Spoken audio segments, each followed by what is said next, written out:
They always tell you trouble walks in unannounced. But in my case, it came rumbling across the North Meadow at 7:40 in the morning, a roaring yellow beast chewing through the tranquility. I was halfway through my second cup of coffee, the good, strong kind, watching the Colorado mist still clinging to the pine line, thinking it was going to be a perfect day. Then I heard it. Steel and diesel tearing into the silence like a bear ripping open a tin can. This is Elk Ridge County, the quiet side, and that land, that 12 acres of meadow and ponderosa I call home, has been in the Cahill family since 1958. My grandfather signed the deed before he left us, and it's surrounded by nothing but wild sagebrush, stubborn rocks, and a peace you genuinely cannot buy in those manicured suburbs. My property is a house I rebuilt myself, a rusty Quonset hut I use for tools, and that wide-open northern field, part natural sanctuary, part critical buffer zone. Between my solitude and the sprawling new development, the Aspen Crest Estates. By the time I reached my old rusted boundary fence in my beat-up Ford, the crew was already 50 feet deep into what used to be tall grass and prime nesting grounds for the red-tailed hawks. The excavator operator, a young guy with mirrored shades, was doing exactly what he was told, no questions asked. Two other guys with clipboards were staking out what looked suspiciously like a future asphalt parking lot. I killed my engine, stepped out, and walked straight into their war zone. "Shut it down!" I barked. The engine died instantly. The operator shrugged, which, to be fair, was the right reaction for him. Then the foreman showed up, clipboard in hand, wearing that HOA-branded reflective vest that screams, "I've already sold my soul. What's your price?" "Sir, you can't be here during active site prep," he said, talking to me like I was trespassing on my own soil. "This is my land," I replied, keeping my voice low and steady, pointing to a rusted corner post, half swallowed by weeds, a marker that stood there since before these cookie-cutter estates even existed. "You are standing on private property." He didn't even blink. He flipped a page on his clipboard. "We have a service contract from the Aspen Crest HOA. This section has been designated for community overflow parking and pedestrian access to the river trail." "Funny," I said, "because last time I checked, it was designated for deer, hawks, and my own damn solitude." I told him very clearly to get his machines and his clipboards off my land before I called the county sheriff. He didn't move, so I called them. When the two deputies arrived, young guys, one of them looked like he still had his high school football number tattooed on his arm, they walked the line with me. They looked at the crew's contract, and they nodded sympathetically, but then came the predictable bad news. "Mr. Cahill, this appears to be a civil boundary issue. They're not breaking down your door. No one's armed. It's not criminal trespass under state law. So, they can just show up, dig a crater in my property, and that's fine?" I snapped. "We're not saying it's fine," the older deputy countered. "We're saying it's a dispute. You'll need to take this to court." They offered to write a report, no arrests. No order to vacate, just a pen, a clipboard, and a half-hearted good luck. By noon, the machines were off my property only because I physically stood in front of them until they packed up and left. But the ruts were still there, deep enough to swallow a truck tire. I spent the rest of the day writing a cease and desist, referencing state property codes and attaching a copy of my deed. Then I printed out 3 large private property, no access, HOA jurisdiction ends. Here signs, laminated them like I was prepping for a hurricane, and drove 4-foot steel stakes into the ground, just off the property line. That night, my phone rang twice, once from a blocked number I didn't answer, and once from a woman named Doris, one of the Aspen Crest residents, who politely informed me that I was being unneighborly. I thanked her for her concern and told her to watch her step near the new fence line, because some of those steel stakes weren't rounded on top. What got me wasn't just the audacity, it was the certainty. The pure, unadulterated assumption that if land looks unused, it's fair game. That if a field lies fallow, it belongs to the neighborhood to decorate. That some paper pusher with a gavel can decide where your borders begin and end. These HOA types, they don't knock on doors. They print maps and hold votes behind closed doors, and when they want something you have, they just move in. Well, I don't move easily. Not for backhoes, not for clipboards, and sure as hell not for HOA meetings. I thought maybe that would be the end of it. A few laminated signs, a cease and desist, a little daylight confrontation that should have put a stop to the nonsense. Turns out I was wildly, dangerously optimistic. 3 days later, I walked out to find a handmade poster zip-tied to my front gate. "I live in community. Be part of it." It was spray-painted in a cheerful blue and yellow on what looked like a recycled campaign banner. Underneath it, in a bright red Sharpie, were about 40 signatures. Later that afternoon, I noticed a group gathering on the sidewalk just outside my northern boundary. Lawn chairs, kids with juice boxes, someone passing out cookies. It was a tailgate party, except they'd planted themselves directly in front of my fence. Then the woman with the megaphone started reading from what she called a community resolution, demanding that I reconsider my position and align with the greater good. And there she was, front and center, in a bright purple pantsuit and aviator sunglasses. Vanessa Thorne. I'd only seen her in passing before, maybe at the local coffee shop, but now she was standing there like General Patton at the front lines, full of righteous, patriotic indignation. "Mr. Cahill!" she called through the megaphone, her voice echoing across my meadow. "This land is an opportunity to unify Aspen Crest. We're offering you a chance to contribute to something bigger than yourself." I stepped onto my porch and raised my coffee thermos in a mock salute. "I already contributed," I called back. "I contributed by not letting a bulldozer roll through a hawk's nest." She gave me that tight, bureaucratic smile, the kind you show a dog just before you take it to the vet. That evening, my private property signs were gone. Not blown down, not knocked over, gone. Someone had clipped the zip ties and walked off with them. I replaced them immediately, this time using bolted steel plates and a post-hole digger to drive the point home. The next day, someone drove their point home. I woke up to the smell of chemicals and something metallic. On the eastern stretch of fence, the word "park" had been scrawled in thick red enamel spray, and underneath it, "Get out or grow up." It took me an hour to scrub off the worst of it. Another hour to install motion sensor lights. I started noticing unfamiliar SUVs parked at odd angles near the edge of my property. Not surveillance vans, but too curious for comfort. A young guy in a windbreaker walked the boundary with a tablet in hand, stopping every 10 feet to type something. When I asked who he was, he said he was collecting neighborhood feedback. I told him I had some feedback too. He didn't stick around for it. Later that week, a glossy pamphlet appeared in every mailbox on my road, except mine, naturally, titled "Building Our Future." It featured a beautiful digital mock-up of a community recreation zone, complete with a splash pad, picnic tables, and a gazebo, all perfectly superimposed on what was unmistakably my northern field. A line at the bottom read, "Proposed site pending alignment, pending alignment." My ass. That evening, I called a friend of mine from my old Army engineering days, a guy who now works as a security consultant. He helped me source a wireless trail camera system, infrared, motion-sensitive cloud upload. We set up 5 units, mostly hidden along the fence and access paths. If anyone came snooping again, they wouldn't leave without a close-up photo. The cherry on top came Sunday morning. I opened my mailbox to find a stiff form letter printed on HOA letterhead, signed by Vanessa Thorne, formally accusing me of violating the spirit of neighborhood cooperation. They called my refusal to allow shared development a disruption to communal harmony, and said I was forcing the HOA to take legal review of boundary inconsistencies. The phrase hit me like a shovel to the gut. They weren't just being annoying. They were preparing to challenge my property lines. I laid out everything I had, copies of the deed, original survey maps, drone footage from last year, my grandfather's notarized land record from 1978. This was getting ugly and personal. They weren't trying to negotiate. They were trying to corner me, isolate me, paint me as some cranky recluse hoarding land like a dragon guarding treasure.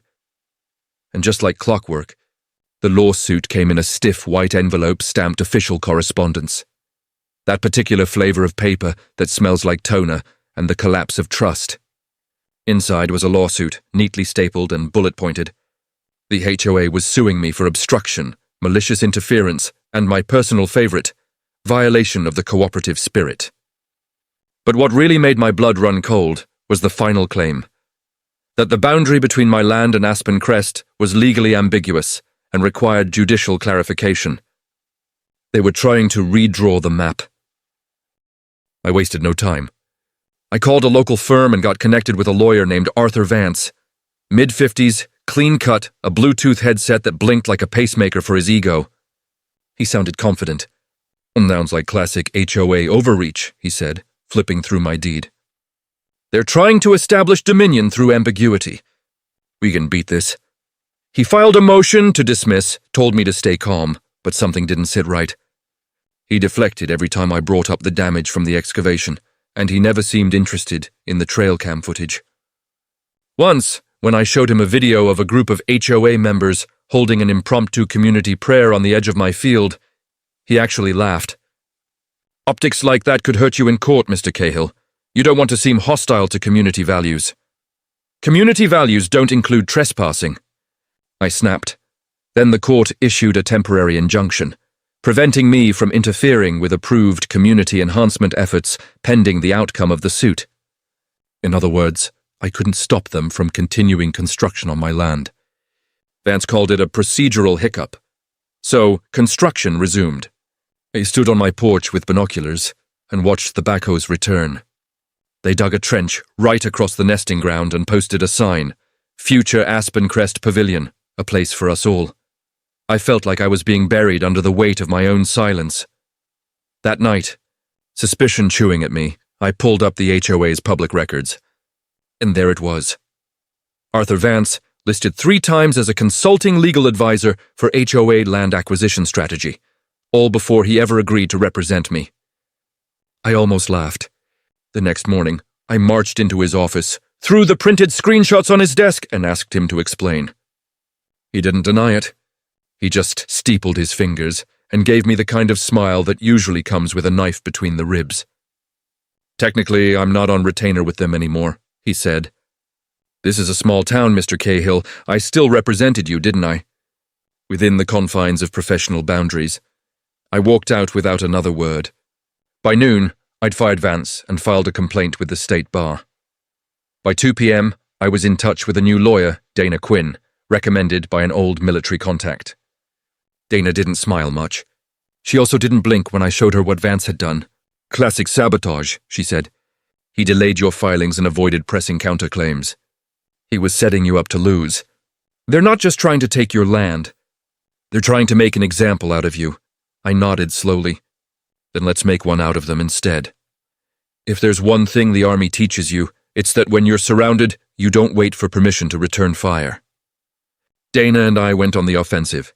First stop, the State Cadastral Archive, that dusty old building where files still live in beige folders with string ties. Buried there was my silver bullet, a 1958 certified boundary map, stamped and sealed, showing unambiguously that the northern field was, and always had been, my parcel. Next, we hired Dr. Elena Rios, a private land surveyor with the kind of credibility and grit that doesn't melt under pressure. She ran a full 3D mapping of the property, satellite overlays, boundary validation. It all lined up with my grandfather's deed like perfect puzzle pieces. "They claim ambiguity," Elena told me. "They're lying." A few days later, Eleanor texted me late at night. "You didn't tell me who I was dealing with." "Call me tomorrow." "Something's up. We met at a diner." She slid a recorder across the table like it was a hand grenade. "Vanessa Thorne paid me a visit," she said. Elena played the audio. Vanessa's voice was syrupy, polite until it wasn't. "You have a chance to help your community, Elena, or you can help a man who's actively working against it. Think about what that choice means for your career." We added the recording to the pile, then a new detail arrived. An email pinged into a burner account I'd set up for tips. The subject line: "You didn't hear this from me." Attached were budget breakdowns, board minutes, and most importantly, emails between Arthur Vance and Vanessa Thorne, dated months before I'd met him. One line from Vanessa chilled me. "With Arthur handling him, it should be a clean process. He won't know until it's over." Now I had maps, recordings, a crooked lawyer, a recorded shakedown, and a mole behind enemy lines. I was building the case to burn their kingdom to the damn ground. The courtroom showdown felt too clean, too quiet. Dana Quinn was already inside, setting up like a general prepping for battle. I handed her the flash drive. Trail cam footage, Elena's 3D mapping, the archival deed, the email dump, and the audio of Vanessa trying to mafia her way through a licensed surveyor. We weren't there to survive anymore. We were there to bury them. Vanessa's legal team went first, painting me as an obstructionist hoarder clinging to the wilderness. They even tried to enter into the record a survey map that had magically appeared from HOA archives, a neat little document showing the pavilion zone crossing into a grey area of ownership. Dana stood up so slowly the bench creaked. "Your Honor," she said, voice calm. "That map is a forgery and I can prove it." She handed over the real documents, then she hit play on the audio recording. Vanessa Thorne's voice, clear and confident, filled the courtroom. "You have a chance to help your community, Elena, or you can help a man who's actively working against it." The courtroom went dead silent. I looked over at Vanessa. Her smile was gone now, just frozen teeth. Next came the bombshell. Dana introduced the affidavit from our anonymous source, Mr. D. His statement was read in full. I was tasked with removing digital records from the HOA server. The files I recovered show collusion between the board and attorney Arthur Vance, who was at the time representing Mr. Cahill. Vance advised the board on legal timing to maximize pressure. The judge's eyebrows shot up. It got worse. Dana called Dr. Rios to testify. Then came the trail cam footage, projected onto a monitor. It showed a group of HOA volunteers entering my property at night, removing my signs. The best part? One of them, clearly identifiable, was Vanessa Thorne herself, holding a hammer. The judge looked stunned. "I see no ambiguity here," she said sharply. "I see a private landowner being railroaded by an association with inflated authority and a troubling disregard for property law." 2 weeks after the hearing, I stood once again in courtroom B. The judge entered and got straight to it. This court finds in favor of the defendant, Mr. Trevor Cahill. The property is, and has always been, under his legal and historical ownership. The HOA is ordered to cease all activities, remove any and all structures, and issue a formal retraction of its claims. Then came the hammer. Furthermore, this court finds compelling evidence of fraudulent intent and legal misconduct. Vanessa Thorne is referred to the district attorney's office for charges including document forgery, conspiracy to defraud, and malicious trespass. Arthur Vance is referred to the state bar and criminal court for professional misconduct and fraud. The damages? $1.5 million in total, covering legal costs, land restoration, and what the court called severe reputational and emotional harm. As we stepped out into the sunlight, I wasn't in the mood for handshakes. Later that evening, I sat on my porch, watching the last of the pavilion signs get ripped out by a city work crew. The foundation they'd poured was already cracking under the fall air. The land was mine again. The first thing I did after the verdict wasn't celebrate. It was buy a new gate. Not just a gate, but a fully motorized, steel-reinforced, solar-powered piece of American over-engineering. The kind of thing that would stop a moose, or at least a golf cart full of entitled HOA board members. I had it installed along the north access path, right where the fake park entrance had been. Next came the trees, a dozen tall, thick, Rocky Mountain junipers planted in 2 neat rows along the field's edge. Symbolic, maybe, but I liked the idea of putting down roots in soil that someone else had tried to claim. I caught sight of Vanessa Thorne one last time. She wasn't wearing her pastel blazer, just a grey hoodie and oversized sunglasses, standing across the street, staring at the sign now bolted to my new gate. Private property, no public access. Trespassers will be prosecuted. Owner T. Cahill. She got back in an aging sedan with mismatched hubcaps and drove away. No one's seen her in the neighborhood since. The best moment came on a quiet Thursday morning. I was checking sensors when a boy, maybe 8, skinny arms and skinned knees, stood just beyond the boundary holding a soccer ball. "Hey," he said. "You're the guy with the land." "That's me." He looked around, like he wasn't supposed to be talking to me. My dad says you stopped the bad people. I nodded. Something like that. He kicked the ball, missed, and it rolled under the fence. He froze. Don't worry, I said, grabbing it and tossing it back over. Just this once. I stood there a while longer, listening to the breeze move through the junipers. No construction noise, no protests, no pamphlets taped to my mailbox. Just land, mine, and peace. Hard-earned, but real. Call to action. Look, my story is just one battle in a war that too many people are fighting with their own HOAs. Have you ever been pushed around by an association, or had someone try to redefine your boundaries? Was my victory justice, or did I go too far with the damages and the criminal referrals? Let me know in the comments below. Drop a like if you think land is sacred, and subscribe for more stories about what it truly takes to protect what's yours.